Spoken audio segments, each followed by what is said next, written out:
কি পাপিয়া মুটকি, মুটকির কথা শুনে আসলাম। সে বলল প্রবাসীরা কে ভোট দিবে? প্রবাসীরা যদি ভোট নাই দিতে পারে, আপনার প্রবাসী নেতা তারেক জিয়াকে এই দেশে নাগরিক হয়ে ভোট দিবে? তারেককে প্রশ্ন করেছে কি নাগরিক? তাহলে তাকে নেতা মানলেন, আর প্রবাসীরা যাদের অর্থে আপনি মাতবাড়ি করেন, আপনার পেট বড় একটা বানিয়ে ফেলছেন।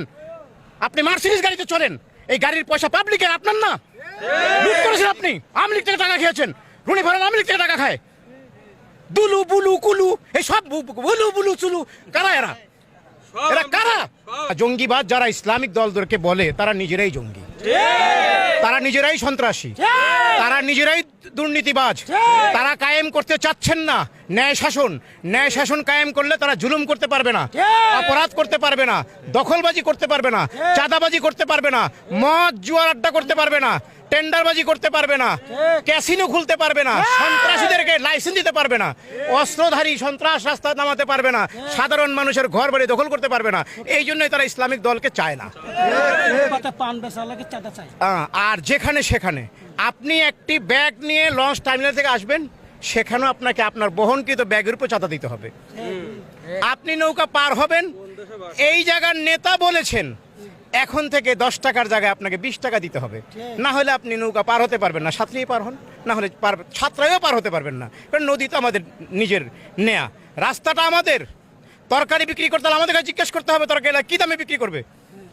রুটিওয়ালা রুটি বিক্রি করতে হলে আমাদের কাছে জিজ্ঞেস করতে হবে কি দামে রুটি বিক্রি করবে। আমরা কি চাই আবার তারা আসুক? এক নমরুদ ফেরাউনের হাত থেকে বাঁচতে 17 বছর সময় লাগছে, হাজার হাজার প্রাণ দিতে হয়েছে, বিডিআরের মতো হত্যা হয়েছে, হেফাজত হত্যা হয়েছে, শত শত নিরীহ মানুষকে হত্যা করেছে। ফজরের নামাজের সময়, ফজরের নামাজের সময় যেই সকল যুবকরা, যেই সকল মুসলিরা ফজরের নামাজ পড়তেন, তারাই জামাত, তারা ইসলামপন্থী, তাদেরকে ধরা হয়তো। পিলখানার মতো নির্মম হত্যা এই বাংলাদেশ কেন পৃথিবীতে হয় নাই? এগুলার বিচার না হওয়া পর্যন্ত আপনি কিভাবে নির্বাচন দিবেন? নির্বাচন দেওয়ার সময় হইতো, তাহলে গোপালগঞ্জে ওই ঘটনা ঘটতো না 16 তারিখে। গোপালগঞ্জের ঘটনা প্রমাণ করে নির্বাচনের সময় এখনো হয় নাই।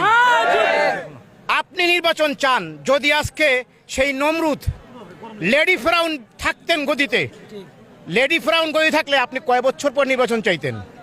আপনি ইউনূসকে সেই মেয়াদটা দেন, উনি তো 5 বছর থাকতেন, 1 বছরের কম সময় তো চলে গেলেন। হ্যাঁ, তো সেই 5 বছরটা ওনাকে সময় দেন এবং ওনাকে সহযোগিতা করুন। যদি আপনি সহযোগিতা না করেন, তাহলে আপনি আওয়ামী লীগের প্রেতাত্মা, আপনি আওয়ামী লীগের তৈরি করা গঠনতন্ত্র প্রচার করতে